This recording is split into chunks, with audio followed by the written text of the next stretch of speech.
Sveiki. Ar kada nors susimastyti, kas iš tikrųjų ten viduje tampo virbeles? Kas lemia mūsų sprendimus, keistus sapnus ar net giliausius troškimus? Šiandien mes kaip tik ir leisimės į tokią, sakyčiau, kelionę.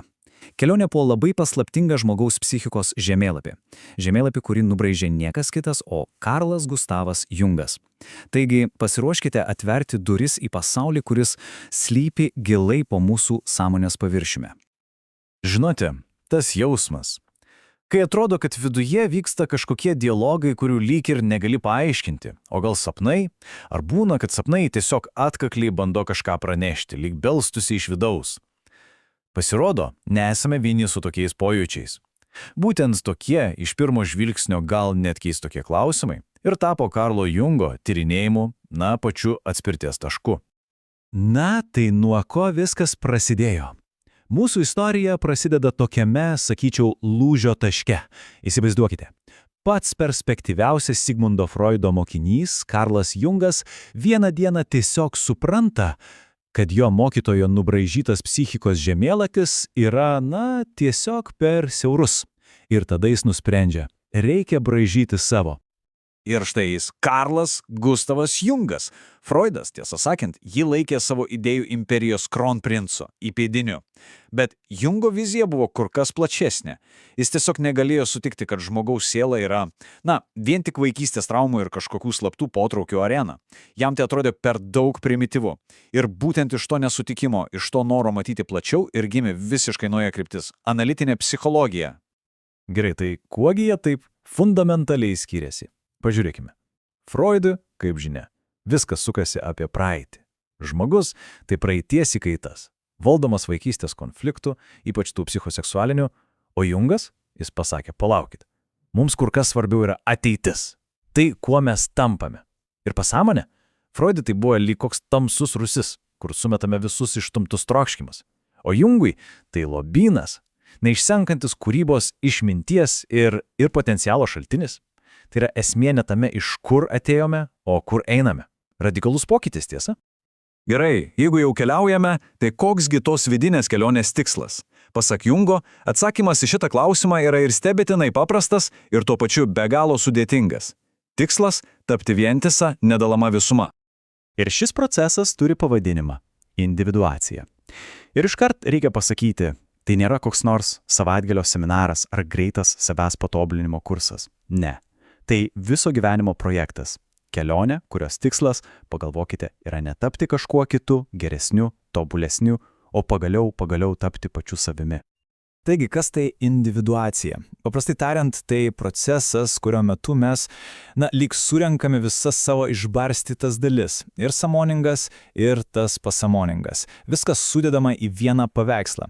Ir vėlgi, tikslas nėra tapti tobulu. Tikslas yra tapti visišku vientisu. O pačiame šio proceso centre, jo epicentre, yra tai, kai Jungas vadino savastimi. Galima įsivaizduoti savastį kaip vidinį kompasą, ar net Dievo atvaizdą mumyse. Ta branduolį, kuris visada rodo kryptį į mūsų tikrąją esatį. Gerai, kad suprastume šią kelionę, mums reikia to žemėlapio, tiesa, tai imkime ir ištyrinėkime jį. Jungas mūsų psichiką matė kaip tokią daugiasluoksnę struktūrą. Labai panašią, tiesą sakant, į archeologinę kasinėjimą, kur kuo giliau kasi, tuos senesnius ir universalesnius dalykus randi.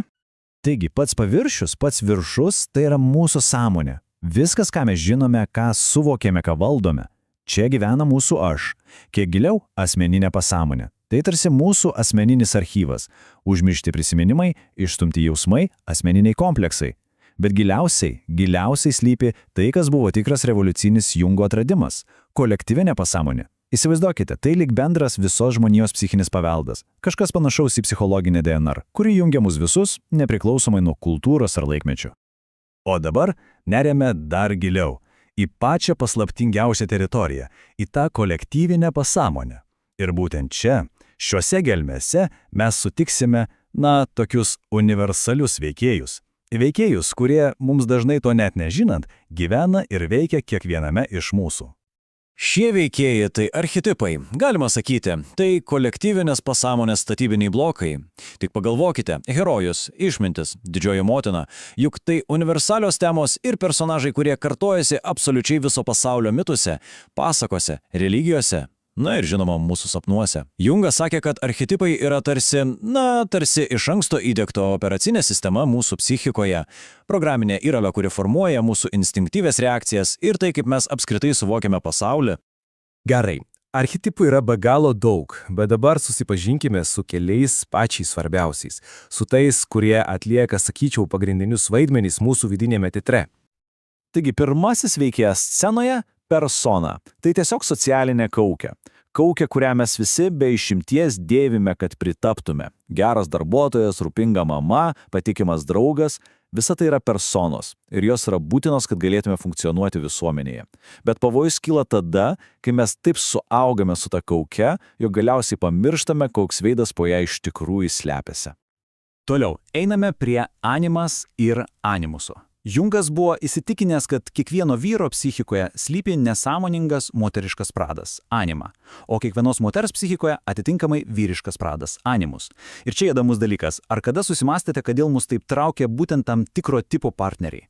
Labai dažnai, pasak Jungo, mes tiesiog projektuojame šį savo vidinį nesąmoningą idealą į realų žmogų.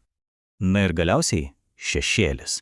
Mūsų psichos tamsioji pusė. Vieta, kurioje slepiasi viskas, ko savyje nekenčiame ir ko savo nepripažįstame. Piktis, pavydas, gudrumas. Viską tai mes stumėme kuo giliau į šešėlį. Bet Jungas perspėjo, ignoruoti šešėlį yra turbūt didžiausia klaida, kokią galime padaryti. Nes būtent šioje tamsoje, patikėkite, slypi ir didžiausia neišnaudota energija – aistra, kūrybinis potencialas. Todėl susitikimas su savo šešėliu akis į akį yra tiesiog būtinas žingsnis individuacijos kelyje. Merai, teorijos gal ir užteks, ar ne? Pažiūrėkime, kaip visas šis sudėtingas psichikos žemėlapis veikia, realiame gyvenime. Ir čia mums tobulai padės Jungo aprašytas 4-metės mergaitės Anos atvejis. Taigi, viskas prasidėjo nuo vieno nerimo keliančio sapno. Sapne mažolė Ana kalbasi su savo senelė. Ir per šį, atrodytų visai nekaltą dialogą, mergaitės pasąmonė staiga prabila apie pačius giliausius, net suaugusiems baisius klausimus – apie senatvę ir mirtį. Ir štai čia atsiskleidžia tikroji pasąmonės išmintis. Atkreipkite dėmesį, pasąmonė ne tik iškelia problemą, ji iškart pasiūlo ir sprendimą – transformacijos idėją. Mirtis čia parodoma ne kaip pabaiga, o kaip virsmas. Virsmas į kažką naujo, į kažką šviesaus. Bet tikrasis lūžis, tikrasis posūkis įvyko per kitą sapną. Ana susapnavo, kad ji iškasė iš žemės broliuką. Ir štai čia atsiskleidžia visas Jungo genialumas. Jis to neinterpretavo tiesmukai, kad mergaitė tiesiog nori brolio. Ne, jis į tai pažiūrės simboliškai. Ir pamatė, kad tai yra neįtikinai galingas ženklas. Ženklas apie psichologinį atgimimą, apie naują pradžią, apie ryšio su pačia gyvybe, su žeme, su gamta, atkūrimą. Ir čia yra, ko gero, pati svarbiausia išvada. Anos problema išsisprendė ne todėl, kad kažkas kapstėsi po jos praeities traumas, kaip tikriausiai darytų Freudas. Ne. Gijimas įvyko todėl, kad ji, žinoma, su tėvų pagalba, pradėjo dialogą su savo pasąmonės simboliais. Būtent tie simboliai, o ne praeitis, suteikė jai naują viltį. Būtent jie nurodė kelią į priekį. Ir šis Anos atvejis, žinote, natūraliai atveda mus prie klausimų savo.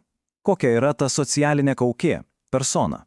Kaip kiekvieno iš mūsų gyvenime reiškiasi vidinis animus ar anima? Na ir svarbiausia, ar išdrįstume pažvelgti į savo šešėlį? Pažvelgti ir atrasti ten paslėptus lobius?